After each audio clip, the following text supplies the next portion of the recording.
Bismillahirrahmanirrahim. Assalamualaikum warahmatullahi wabarakatuh.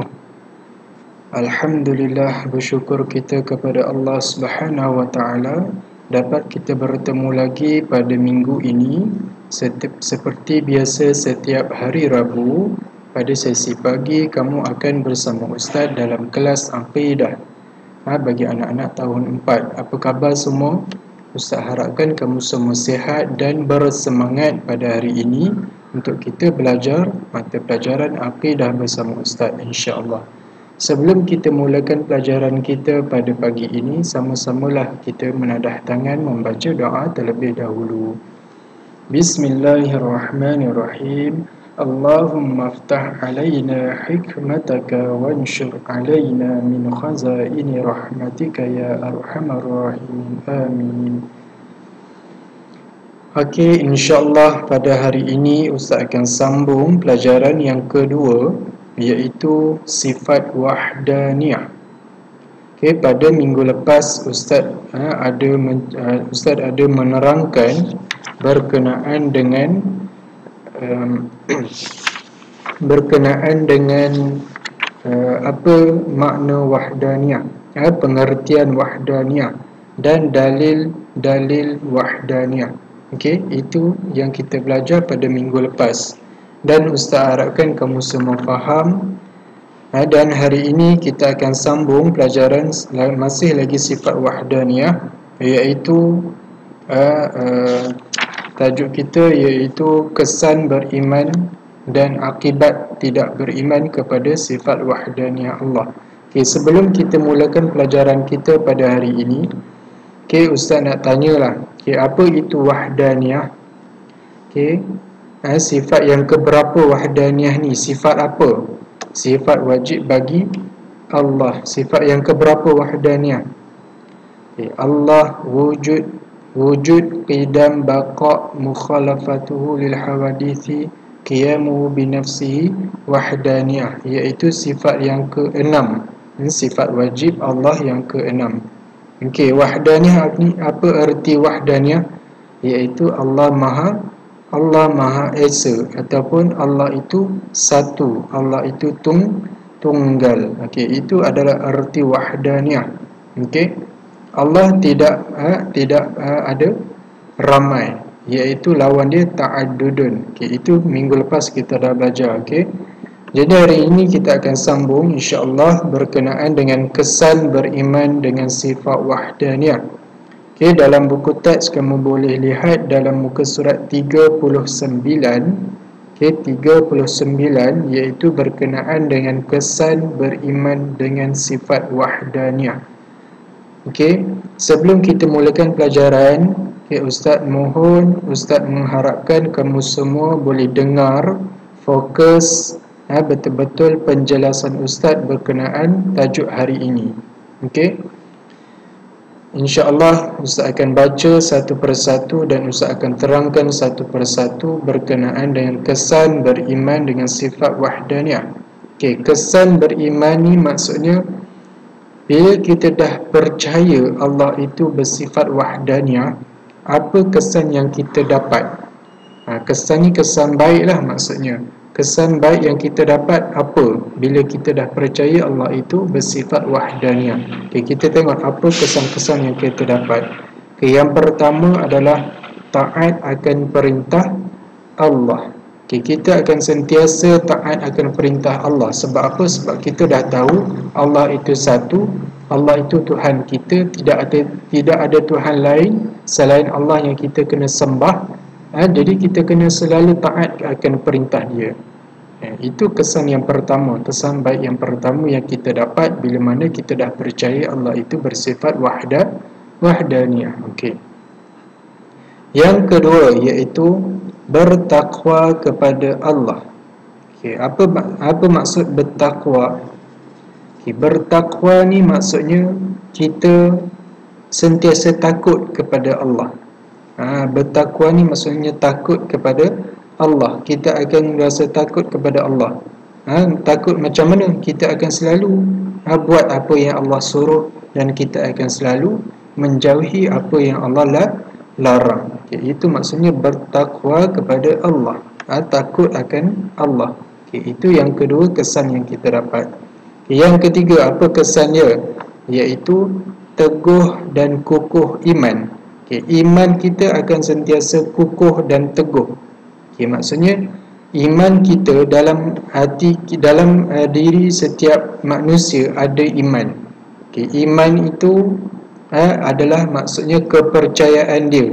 Bila mana dia dah percaya, bila mana kita dah percaya Allah itu bersifat wahdaniyah, iman kita akan sentiasa meningkat, iman kita akan sentiasa kuat, bahawa kita akan cakap bahawa Allah itu ada, Allah itu satu, Allah itu kekal, Allah itu wahdaniyah. Okay, itu maksudnya iman kita akan selalu meningkat, akan selalu kukuh. Iman itu maksudnya kepercayaan kita kepada Allah. Okay, boleh faham?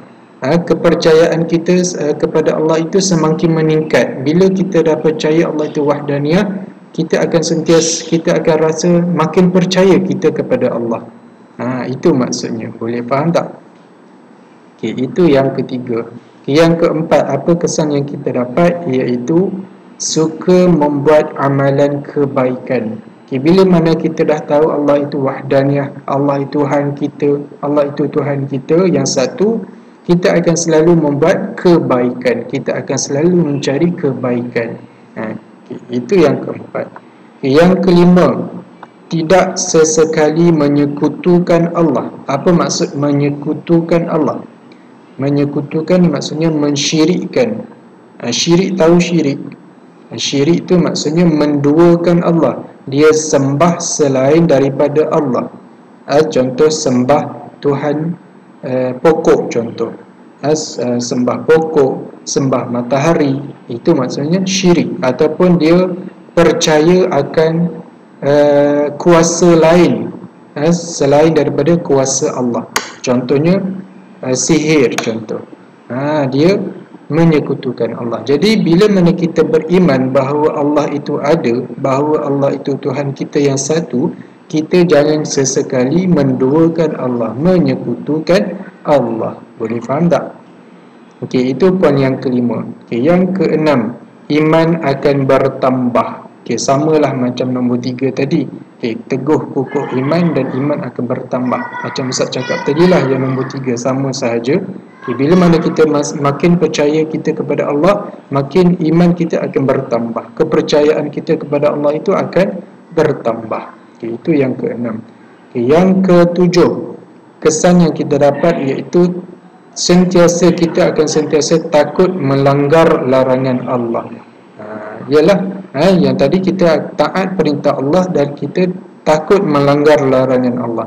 Apa-apa larangan Allah yang Allah larang kepada kita, kita akan rasa takut, kita akan rasa takwa kepada Allah, kita akan rasa takut apabila kita nak buat apa sekalipun yang Allah larang. Okay, itu yang nombor 7. Dan yang nombor 8 yang last sekali, iaitu kesan beriman kita kepada sifat wahdaniyah Allah, iaitu sentiasa berusaha untuk mendapatkan rahmat Allah. Kita ini sentiasa usaha kita untuk mendapatkan rahmat Allah. Rahmat Allah tu macam mana? Kita akan rasa kebahagiaan hidup kita dengan rahmat Allah, dengan rasa Allah terima kita seadanya di dunia ini. Macam mana kita nak dapat rahmat Allah? Kita akan dengarlah perintah Allah, kita akan selalu buat apa yang Allah suruh, perintah Allah, dan kita akan jauh apa larangan Allah. Apabila kita buat benda tu, kita akan dapat rahmat Allah. Allah akan beri kita rahmat dia. Rahmat itu maksudnya kebahagiaan hidup kita di dunia maupun di akhirat nanti, insya-Allah. Okay, itu adalah kesan-kesan yang baik yang kita dapat bila mana kita beriman kepada sifat wahdaniyah Allah. Okay, boleh faham tak kesan? Okay, kejap lagi kita akan sambung berkaitan dengan akibat. Okay, itu yang tadi adalah kesan beriman kepada sifat wahdaniyah. Okay, Ustaz harap kamu semua faham. Okay, jadi kita akan sambung iaitu pada muka surat 40 berkenaan dengan akibat tidak beriman dengan sifat wahdaniyah. Okay, Apa maksud akibat? Akibat ni maksudnya perkara yang buruk yang kita dapat apabila kita tidak beriman, apabila kita tidak percaya Allah itu ada sifat wahdaniyah, apabila kita tidak percaya bahawa Allah itu ada satu. Apa akibat buruk yang kita dapat? Akibat tu semestinya perkara yang buruk yang kita dapat. Okey. Apa perkara-perkara buruk yang kita dapat kepada diri kita apabila kita tidak percaya Allah itu bersifat wahdaniyah? Okey, cuba tengok yang nombor 1. Okey, yang nombor 1 adalah ingkar perintah Allah. Kita akan selalu ingkar perintah Allah. Apa maksud ingkar? Ingkar ni maksudnya kita akan tidak mendengar perintah Allah. Apabila Allah suruh kita buat itu, kita tak nak buat. Itu maksudnya ingkar. Tak nak dengar apa perintah Allah, apa suruhan Allah. Okey, itu nombor 1. Nombor 2, jauh daripada rahmat Allah. Yang nombor 2 tadi. Okey, yang nombor terakhir tadi dalam kesan tadi. Yang kesan tadi, bila kita percaya Allah itu sifat wahdaniyah, kita akan selalu usaha untuk mencari rahmat Allah. Dan apabila kita tidak percaya Allah itu bersifat wahdaniyah, akibat kita dapat adalah kita akan selalu jauh daripada rahmat Allah. Yalah kan, macam mana Allah nak bagi kita rahmat apabila kalau kita tidak percaya Allah itu satu? Makin jauhlah kita kepada rahmat Allah. Kita tidak akan rasa bahagia di dunia maupun di akhirat nanti. Okay, boleh faham tak?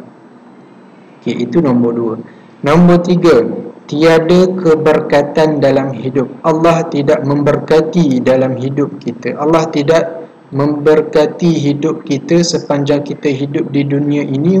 Allah tidak memberkati kita. Allah tidak akan bagi rasa kita ini semakin bahagia. Kita akan rasa semakin masalah pula.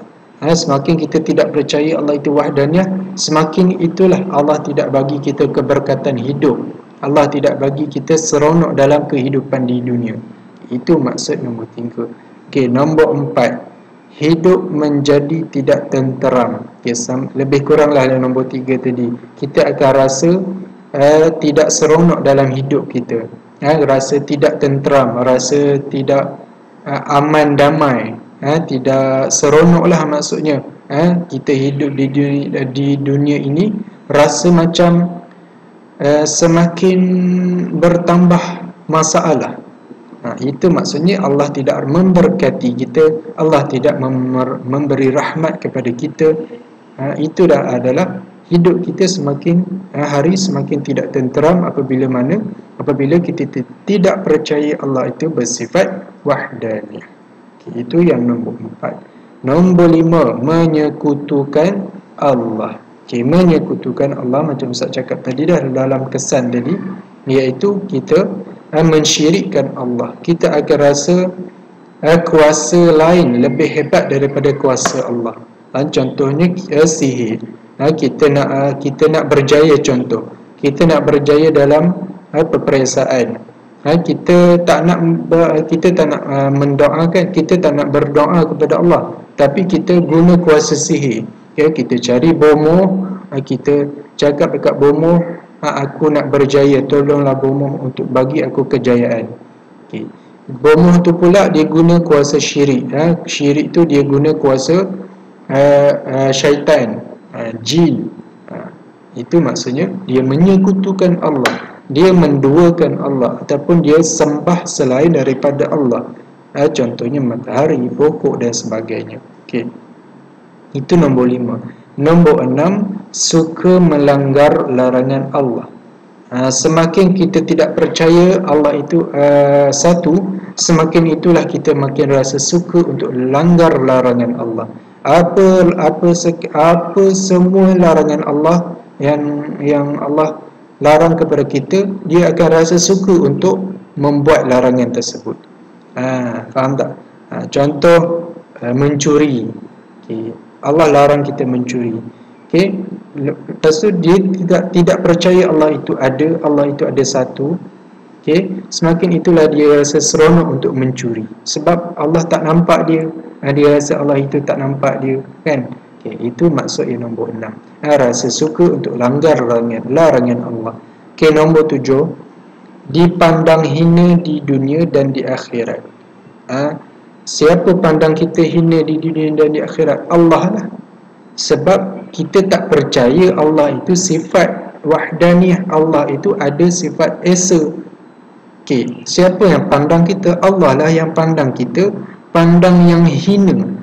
Bukan pandang yang seronok, bukan pandang yang suka, yang senyum, tetapi Allah pandang kita dengan rasa bengis, dengan rasa hina sekali kita di dunia maupun di akhirat nanti. Itu akibat-akibat yang besarlah, yang berkaitan kita dengan Allah. Okay. Nombor 8, mudah hilang pedoman hidup. Okay, mudah hilang pedoman hidup ni maksudnya tidak ada panduan hidup, tidak ada tujuan hidup. Kita hidup di dunia ini, kita buat apa sebenarnya? Okay, Ustaz nak tanyalah, okay, kita hidup di dunia ini untuk apa sebenarnya? Adalah untuk mencari redha Allah, mencari pahala untuk Allah bagi kita kejayaan di akhirat nanti. Okey. Tetapi bila mana kita tidak percaya Allah itu bersifat wahdaniyah, kita akan rasa mudah hilang pedoman hidup, mudah rasa tidak ada tujuan hidup kita. Buat apa aku hidup di dunia ini? Baik aku mati saja, baik aku bunuh diri saja. Itu maksudnya. Boleh faham tak? Okay. Itu adalah semua sekali berkaitan dengan akibat tidak beriman dengan sifat wahdaniyah. Okay, kesan dan akibat ini sangat berkaitan, sangat membuatkan kamu membandingkan. Sebab apa? Kesan lawan dia akibat. Sebab tu kamu tengok isi-isi dia pun lebih kurang kan. Kalau kesan tadi kita akan taat perintah Allah, tetapi akibat kita akan ingkar perintah Allah. Okay, boleh faham tak? Okay, itu sahaja untuk hari ini. Ustaz harapkan kamu semua faham berkaitan dengan kesan dan akibat apabila kita beriman kepada sifat wahdaniyah Allah. Jadi itu yang terakhir dalam bab sifat wahdaniyah. InsyaAllah pada minggu depan Ustaz akan bagi aktiviti lah untuk kamu menulis ataupun untuk sebagai pengukuhan untuk kamu mengingat insyaAllah. Dan pada hari ini juga Ustaz akan bagi aktiviti untuk kamu menulis insyaAllah. Ikuti Ustaz dalam grup WhatsApp tahun 4 insyaAllah. Bertemu lagi kita pada minggu hadapan insyaAllah. Assalamualaikum warahmatullahi wabarakatuh.